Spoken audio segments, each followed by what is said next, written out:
1921년 미국 워싱턴 DC에는 한국의 독립을 호소하는 목소리가 울려 퍼진다. 1921년 11월부터 1922년 2월까지 아시아 태평양 지역의 현안을 논의하기 위해 개최된 국제회의인 워싱턴 회의. 일명 태평양 회의라고 불리는 이 회의는 당시 독립운동을 전개하고 있던 임시정부에게는 한국 문제 해결과 관련해 절실하고 중대한 기회였다. 임시정부는 대한민국의 독립을 청원하기 위해 이 회의에 국내 주요 인사 372명이 서명한 한국인민치 태평양 회의서를 보낸다. 이 서한에는 당시 활동하던 독립운동가를 비롯해 황족, 귀족 등 많은 인물들이 서명을 한다. 그들 중 한 명, 반도고학생 친목회라는 단체의 대표로 서명한 장세담이라는 낯선 인물이 등장한다. 우리에겐 아직 낯선 그 이름, 장세담.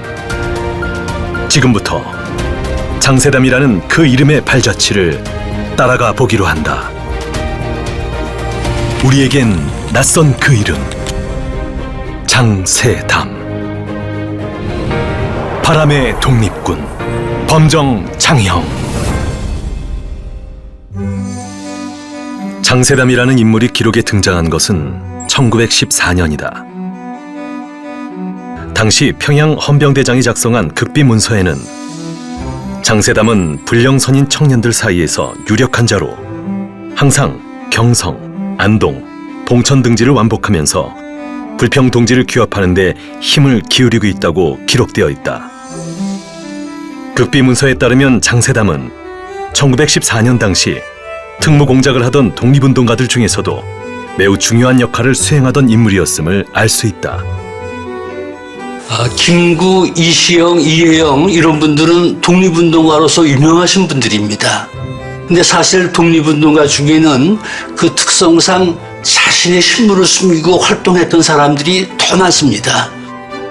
범정장형 선생은 독립운동을 위한 군자금을 조달하고 만주로 망명하는 청년들을 신흥무관학교로 인도하는 그런 비밀 특무 공작을 했던 분이시죠.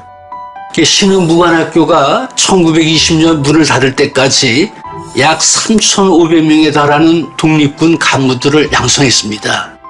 그 배경에는 범정장형 선생과 같은 인물들의 그런 역할이 큰 힘이 됐습니다. 이런 일들은 은밀하게 이루어질 수밖에 없어서 기록으로 확인하기가 매우 어렵습니다. 그러나 우리나라 독립운동사에서 이런 인물들을 재조명하고 발굴하는 것은 큰 의미가 있는 일입니다. 장세담이라는 이름으로 활동했던 그는 바로 단국대학교의 설립자 범정장형. 범정장형은 1889년 평안북도 용천군에서 태어나 보성전문학교에서 수학한다.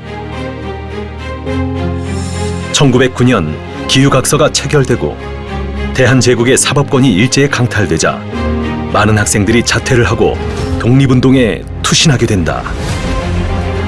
이때 범정장형 역시 학업을 포기하고 대표적인 항일단체였던 신민회 활동을 시작하게 된다. 신민회의 비밀요원으로 활동하며 신민회의 지도자였던 이시영, 김구, 유동열, 양기탁 등에게 독립운동 자금을 제공한다. 이후 만주로 망명한 범정장형은 만주와 국내를 왕래하며 국내 청년들을 신흥무관학교로 인도하는 특무공작을 수행하게 된다. 1910년 경술국지 이후 많은 청년들이 조국 광복의 염원을 안고 국외 망명을 시도했다. 이들이 망명을 하기 위해서는 독립운동 기지로 무사히 안내해줄 수 있는 유능한 안내자들이 필요했다. 범정장형이 바로 그 안내자 중 한 명이었던 것이다. 당시 중국 길림성 유하연 삼원포에는 신민회 회원들이 주축이 되어 설립한 신흥무관학교가 있었다. 1914년 평양 헌병대장의 극비 문서에 따르면 범정장형은 보성 전문학교 학생 김연우와 고정식을 안동에서 만나 심양 소북문 안에 있는 동순 창사 신재정의 집에서 이흘에게 인계했다고 기록되어 있다.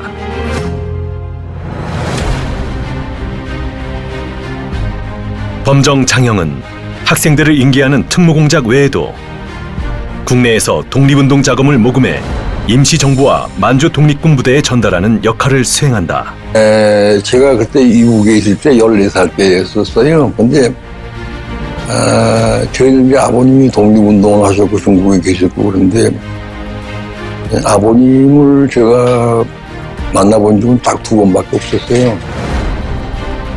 그리고 학교를 여러 번 옮겨 다녀야 됐었어요.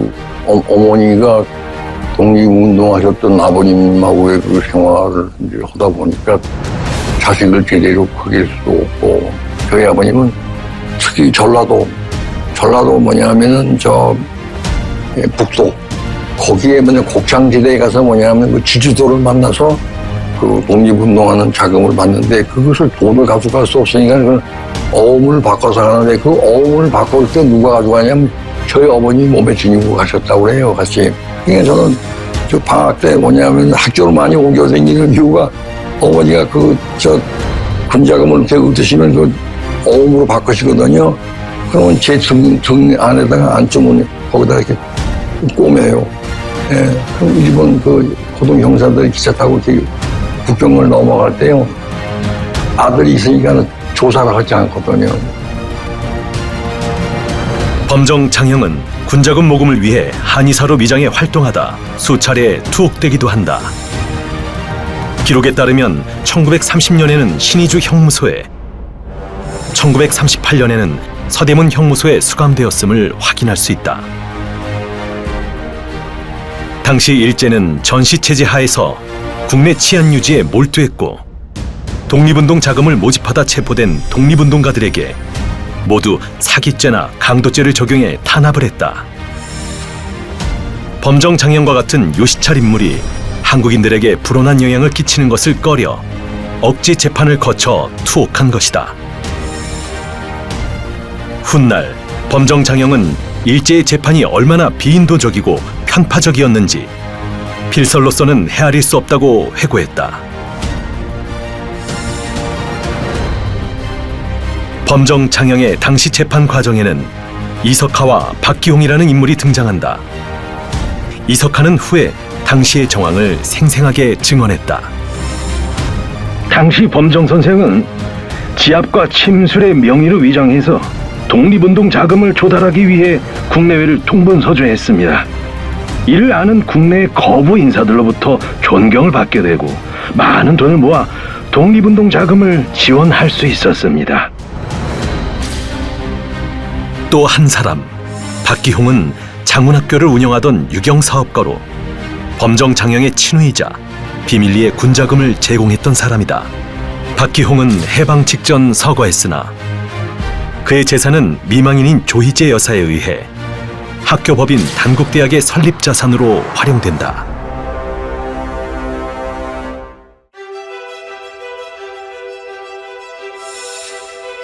(1921년) 미국 워싱턴에서 아시아 태평양 지역의 현안을 논의하기 위해 개최된 워싱턴 회의. 1919년 파리 강화회의에서 외교를 통한 독립탄원에 실패했던 임시정부는 워싱턴 회의를 외교 독립운동의 마지막 기회로 인식했다.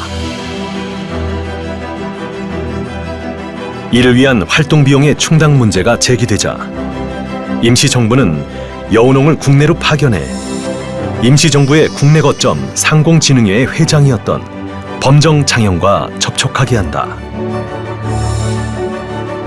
이에 범정 장영은 반도과 학생 친목회를 조직해 여운홍과 함께 국내 순회 강연 활동을 수행하며 비밀리에 군자금을 모집한다.